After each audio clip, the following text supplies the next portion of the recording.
Breakfast നമ്മൾ ഉണ്ടാക്കാൻ പോവുകയാണ്. അപ്പോൾ ഇതിനകത്ത് പച്ചരി ഇന്നലെ രാത്രി ഇട്ടിട്ട് ഇന്ന് രാവിലെ കഴുകി എടുത്തിട്ട് അരയ്ക്കാനിട്ടതാണ് കേട്ടോ. ഇത് മിക്സിക്കകത്ത് ഞാൻ ഇട്ടു, കഴുകിയിട്ട് ഒരു ഇച്ചിരി വെള്ളം ഒഴിച്ച് കൊടുത്തിട്ടുണ്ട്. നീർദോശയാണ് നമ്മൾ ഉണ്ടാക്കുന്നത്. അപ്പോൾ നീർദോശയ്ക്ക് കുറേ വെള്ളം വേണമല്ലോ. അപ്പോൾ ഇച്ചിരി വെള്ളം കുറഞ്ഞു പോയാലും നമ്മൾ മാവ് അരച്ച് കഴിയുമ്പോൾ ഒഴിച്ചു കൊടുത്താൽ മതി. പിന്നെ ഇത്തിരി അവലിട്ടിട്ടുണ്ട്.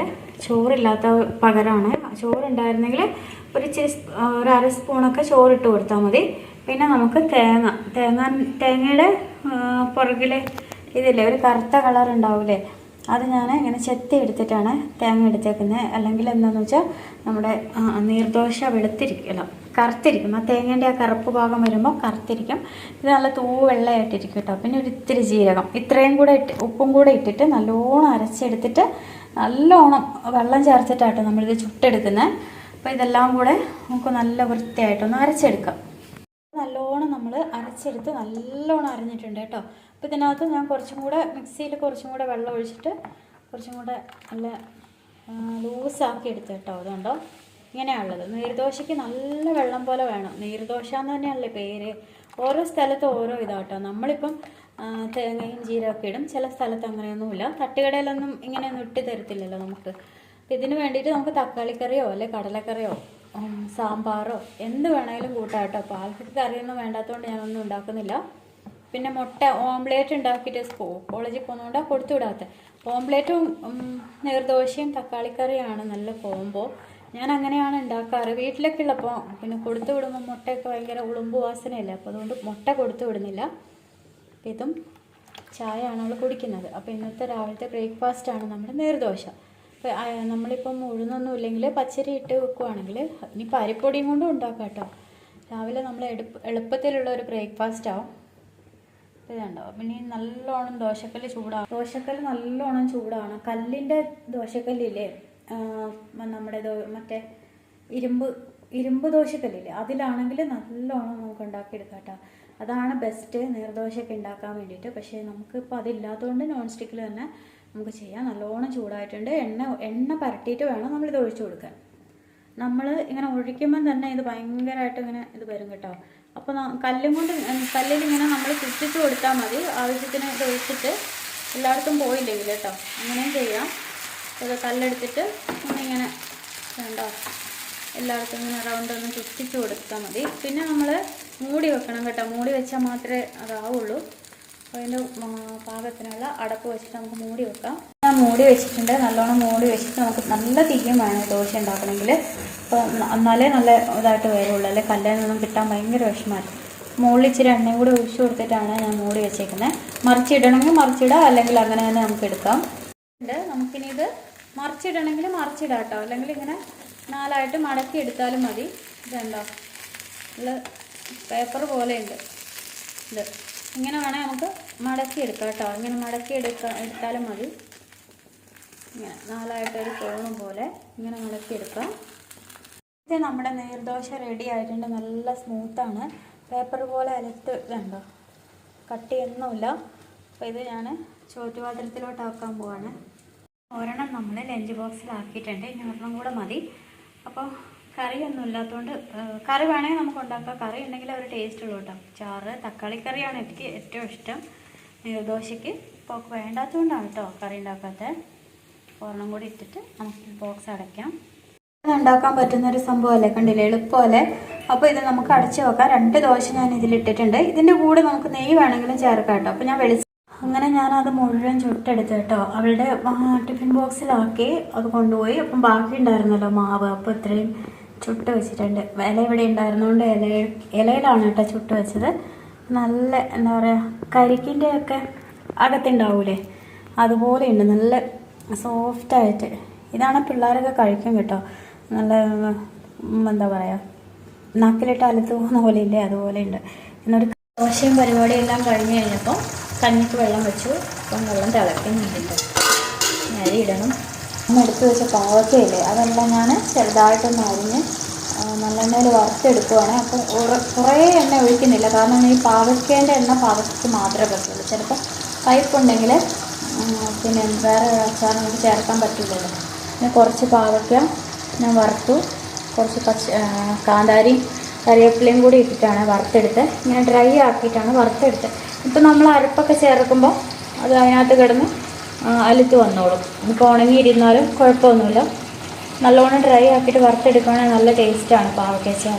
ഇനി ഇതിൻ്റെ കൂടെ ഇനി മാങ്ങാച്ചാറും കൂടി ഇട്ട് വെക്കണം. ഇപ്പോഴാണ് എനിക്ക് സമയമുണ്ട്. കിട്ടുന്ന സമയത്ത് നമുക്ക് എന്തെങ്കിലുമൊക്കെ ചെയ്ത് വെക്കാമല്ലോ. അപ്പോൾ പാവയ്ക്ക ഇവിടെ ആകുന്നുണ്ട്. അങ്ങനെ അരി കഴുകാൻ വേണ്ടി എടുത്ത് വെച്ചിട്ടുണ്ട്. മുട്ടയരിയല്ലേ, അപ്പം കുറച്ച് താമസിക്കും. ഇപ്പോൾ ചോറായില്ലെങ്കിലും കുക്കറിനകത്ത് ഇറക്കി വെച്ചിട്ട് പോയിട്ട് ഉച്ചയ്ക്ക് വന്നിട്ട് എനിക്ക് കടയിലെ പണിയെല്ലാം കഴിഞ്ഞ് വന്നിട്ട് വാർത്താൽ മതിയല്ലോ. അപ്പോൾ അതിന് വേണ്ടിയിട്ടാണ്. പിന്നെ ബീഫ് എടുത്ത് വെള്ളത്തിലിട്ടിട്ടുണ്ട്. ഇതാണ് ഇച്ചിരി സമയം വെള്ളത്തിലിടുകയാണെങ്കിലേ അരിയിലെ എന്തെങ്കിലും ഇത് പെട്ടെന്ന് നമുക്ക് കഴുകിയെടുക്കാൻ പറ്റും. അതുകൊണ്ട് ഞാൻ വേഗം വെള്ളം വെക്കുമ്പോൾ തന്നെ അരിയും വെള്ളത്തിലിടും. വേണ്ട നല്ല തവിടൊന്നുമില്ല വലിയധികം. ഇത് നമ്മുടെ എന്താ സദ്യ അരിയില്ലേ, പാലക്കാടൻ സദ്യ എന്ന് പറഞ്ഞ ആ അരി കേട്ടോ. നാട്ടിൽ ഇത്രയും പാവക്ക ചീത്തയായിപ്പോൾ കേട്ടോ. അതായത് പഴുത്തു പോയി. ഫ്രിഡ്ജിലാണെങ്കിൽ തന്നെ ഇരുന്നില്ല, അഴുകിൽ പോലെ വന്നിരുന്നു. പിന്നെ അടുത്ത മാങ്ങാച്ചാറിടാമെന്ന് വിചാരിച്ചിട്ട് മാങ്ങ എടുത്ത് മുറിച്ചപ്പോൾ മാങ്ങ എല്ലാം പണി തന്നു കേട്ടോ. എല്ലാം പഴുത്തു പോയി. ഒരെണ്ണം മാത്രമേ നമുക്ക് പച്ചമാങ്ങയായിട്ട് കിട്ടിയിട്ടുള്ളൂ. അതുകൊണ്ട് അച്ചാറിടാൻ പറ്റത്തില്ലല്ലോ. അപ്പോൾ ഞാൻ വിചാരിച്ചു ചക്കക്കുരുവോ ഉണക്കമീനോ എന്തെങ്കിലും കറി വെക്കുവാണെങ്കിൽ അതിലിട്ട് വെക്കാമെന്ന് വിചാരിച്ചിട്ട് ഈ ഒരു മാങ്ങ മാറ്റി വെച്ചതാട്ടോ. ഇതാണ് മൊത്തം പഴുത്തും പോയി. നല്ല മധുരമാണ്, പുളിയൊന്നുമില്ല. ഇനിയിപ്പം അച്ചാറിടൽ നടക്കുമല്ലോ മാങ്ങ. അപ്പോൾ നമ്മൾ മേടിച്ച മാങ്ങ പഴുത്ത് പോയതുകൊണ്ട് അച്ചാറിടാൻ പറ്റിയില്ല. അപ്പോൾ ഞാൻ കുറച്ച് മാങ്ങ സ്റ്റാറിൽ പോയിട്ടുണ്ടായിരുന്നു, അപ്പോൾ മേടിച്ചു കേട്ടോ. വലിയ സൈസ് മാങ്ങയില്ല, നമ്മളെ കിളിച്ചുണ്ടൻ. അതിന് വേറെ എന്തോ പേര് ഇവിടെ പറയും, ഞാൻ ഓർക്കുന്നില്ല. ആ മാങ്ങ ഇതുണ്ടോ, ഇതിങ്ങനെ ഉപ്പും മുളകും കൂട്ടി കഴിക്കാനും നല്ല ടേസ്റ്റാണ്. ചെറുതായിട്ടൊരു മധുരവും പുളിയൊക്കെ ഉള്ളൊരു മാങ്ങയാണ്, നല്ല അടിപൊളിയാണ്. അപ്പോൾ ഞാനിത് വിചാരിച്ചു, ഇതൊരു 4 മാങ്ങയുള്ളൂ കേട്ടോ. ഒരു പാത്രം നിറയുണ്ട്. ഇത് മേടിച്ചിട്ട് ഉപ്പിലിട്ട് വെക്കുവാണെങ്കിൽ നമ്മളിപ്പം പൊതിച്ചോറ് ഇടയ്ക്കിടയ്ക്ക് ഉണ്ടാക്കുന്നുണ്ടല്ലോ, അപ്പോൾ അതിന് നടുക്ക് വെച്ച് കെട്ടുമോ ഒരു പൂള് വെച്ചിട്ട് ഇങ്ങനെ കെട്ടിക്കൊടുക്കുമോ, അല്ലെങ്കിൽ ഇത് വെച്ച് അച്ചാറിടുമോ. മാങ്ങ സീസണൊക്കെ കഴിയുമ്പോൾ നമുക്ക് അച്ചാറിടാം, അല്ലെങ്കിൽ ചമ്മന്തി അരയ്ക്കാം, എന്തും ആകാമല്ലോ. അപ്പം ഇപ്പോൾ നമുക്ക് കിട്ടുന്ന സീസണാണ്. കുറച്ച് വില കൂടുതലാണ്, സീസൺ കഴിഞ്ഞുകൊണ്ട്. ഇപ്പോൾ തന്നെ തീരും ഇത്. കുറച്ച് മേടിച്ചിട്ട് ഇങ്ങനെ കുറേ ഭരണികളുണ്ട് കേട്ടോ കടയിൽ. മുട്ടായി മേടിക്കുന്ന ഭരണികൾ ഇതുണ്ടോ. അപ്പോൾ ഈ ഒരു ഭരണി എടുത്തുകൊണ്ട് വന്നിട്ടുണ്ട്. ഇങ്ങനത്തെ കുറേ ഭരണിയുണ്ട് കടയിൽ. അപ്പോൾ ഇത് നല്ലോണം ഒന്ന് തുടച്ചിട്ട് നമുക്ക് ഉപ്പിട്ടിട്ട് ഇതിനകത്ത് വെക്കാം. വെക്കുമ്പോൾ എന്ന് വെച്ചാൽ നല്ല പച്ച മുളകില്ലേ, എരിവെള്ള മുളകും കൂടി ഇതിനകത്ത് കീറിയിടണം. കാന്താരി പിന്നെ ഇപ്പോൾ നമുക്ക് ഇപ്പോഴത്തെ അവസ്ഥയിൽ നമുക്ക് അത്രയും മേടിച്ചിടാൻ പറ്റില്ല. അത്യാവശ്യമൊക്കെ നമ്മൾ മേടിക്കുന്ന പോലെ മാങ്ങയിലൊന്നും ഇടാൻ കിട്ടില്ല കേട്ടോ. 1 കിലോ ഒക്കെ മേടിച്ചിടാൻ നമുക്ക് പറ്റില്ലല്ലോ. അപ്പം പച്ചമുളക് നമുക്ക് തൽക്കാലം ഇതിനകത്ത് കീറിയിടാം. ഇത് ഉപ്പ് കൂട്ടി കഴിക്കാൻ നല്ല ടേസ്റ്റാണ് കേട്ടോ. കുറച്ച് മുളക് പൊടിയൊക്കെ ആക്കിയിട്ട് ഉപ്പിലിട്ട് കഴിഞ്ഞാലും നല്ല ടേസ്റ്റ് അല്ലേ. അപ്പോൾ ഞാനിതെല്ലാം ഉപ്പിലിടാൻ പോവാണേ. പിന്നെ നമ്മുടെ അടിപൊളി പാവയ്ക്ക അച്ചാർ ഇവിടെ റെഡി ആയിട്ടുണ്ട്. ഈ അച്ചാർ മാത്രം മതി കേട്ടോ കഞ്ഞി കുടിക്കാൻ. ഞാൻ പറഞ്ഞല്ലോ പാവയ്ക്ക അച്ചാർ എനിക്ക് ഭയങ്കര ഇഷ്ടമാണ്. ഞാൻ വിചാരിച്ചു രാവിലെ ഇച്ചിരി കയ്പ്പ് പോലെ വന്നു, പക്ഷേ നമ്മുടെ ആ പുളിയും അരപ്പെല്ലാം പിടിച്ച് കഴിഞ്ഞപ്പം കയ്പ്പൊക്കെ മാറി കേട്ടോ. കുറേ കാന്താരി ഉണ്ട്. ഇനി ഈ കാന്താരി എന്നുള്ള എരിവെല്ലാം അതിനകത്തോട്ട് ഇറങ്ങും. ഇപ്പോൾ ഒന്നും കൂട്ടാൻ പറ്റില്ല കേട്ടോ. 2-3 ദിവസം കഴിയണം. അച്ചാറൊക്കെ ഇട്ടാൽ അങ്ങനെയാണ്, പെട്ടെന്ന് തന്നെ കൂട്ടുമ്പോൾ അതിൻ്റെ ആ ടേസ്റ്റൊന്നും നമുക്ക് കിട്ടില്ല. ഇരുന്ന് കുറച്ച് ദിവസം കഴിയണം.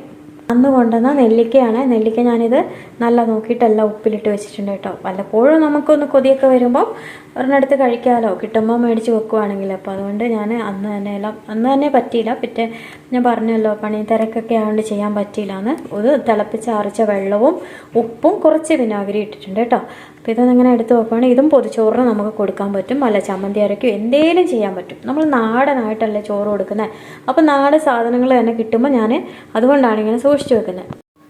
അങ്ങനെ ഞങ്ങൾ വാഴയില മേടിക്കാൻ വേണ്ടി പോയതാണ് കേട്ടോ പൊതിച്ചോറ് കെട്ടാൻ. കുറേ ദൂരമുണ്ട് നമ്മളീ പോകുന്ന സ്ഥലത്ത്. മെട്രോ എന്ന് പറഞ്ഞാൽ ഒരു ഹോൾസെയിൽ ഒരു ഷോപ്പുണ്ട്. അവിടെ ചെന്ന് സാധനങ്ങൾ വാങ്ങി പിന്നെ ഞങ്ങൾ നേരെ വാഴയില മേടിക്കുക. അങ്ങനെയാണ് രാത്രി പോയിക്കൊണ്ടിരുന്നത്.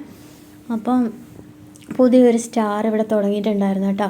അപ്പോൾ ഞാൻ പറഞ്ഞല്ലോ ഞങ്ങൾ സാധനങ്ങളൊക്കെ എടുക്കുന്ന സ്റ്റാർ മാർക്കറ്റിൽ നിന്ന് തന്നെയാണ്. അപ്പം ഇതിവിടെ തുടങ്ങിയതുകൊണ്ട് ഞങ്ങൾക്ക് എളുപ്പമായി. കാരണം മെട്രോയിൽ പോയിട്ട് ഇവിടെയും പോയിട്ട് സാധനങ്ങൾ എടുത്തിട്ട് നമുക്ക് പെട്ടെന്ന് വരാനും പറ്റും. അപ്പം എളുപ്പമായി കേട്ടോ കുറച്ചും കൂടെ. അല്ലെങ്കിൽ രണ്ടും 2 ദിക്കിലാണ്. സ്റ്റാറിലെന്ന് പറഞ്ഞാൽ ഒരുമാതിരി നല്ല സാധനങ്ങളുമാണ്, അത്യാവശ്യം നല്ല എന്താ പറയുക നമുക്കൊക്കെ മേടിക്കാൻ പറ്റുന്ന പൈസയേ ഉള്ളൂ. ഇവിടെ വലിയ ഇതൊന്നുമില്ല. പച്ചക്കറി ആയാലും ഞാൻ പറഞ്ഞല്ലോ ഫ്രഷ് പച്ചക്കറിയാണ് വരുന്നത്. എല്ലാ സാധനങ്ങളും, അതായത് ബെഡ്ഷീറ്റ് വരെ ഉണ്ട് കേട്ടോ. അതെല്ലാം നല്ല ഓഫറാണിപ്പം. പുതിയതായിട്ട് തുടങ്ങിയതുകൊണ്ട് കുറച്ചും കൂടി ഓഫറുണ്ട് കേട്ടോ. ഞാൻ ചുമ്മാ ഒന്ന് വീഡിയോ എടുത്തത്. എപ്പോഴും നമ്മൾ അടുക്കളയിലുള്ള കറി വെപ്പും കഞ്ഞി വെക്കുന്നതൊക്കെ അല്ലേ കാണുന്നത്. അപ്പോൾ ഞാനിന്ന് പുറത്ത് പോയപ്പം പുതിയ സ്റ്റാറുമാണ്. നേരെ മുകളിൽ ഇതിൻ്റെ സ്റ്റുഡിയോയും തുടങ്ങിയിട്ടുണ്ട് കേട്ടോ. ഞങ്ങൾ ആദ്യം പോയ സ്റ്റാറിലും അങ്ങനെ സ്റ്റുഡിയോ ഉണ്ടായിരുന്നു. പിന്നെ അവരത് അവിടെ നിന്ന് ചേഞ്ച് ചെയ്തു, സ്ഥലക്കുറവിൻ്റെ ഇതൊക്കെ ആയിട്ട്.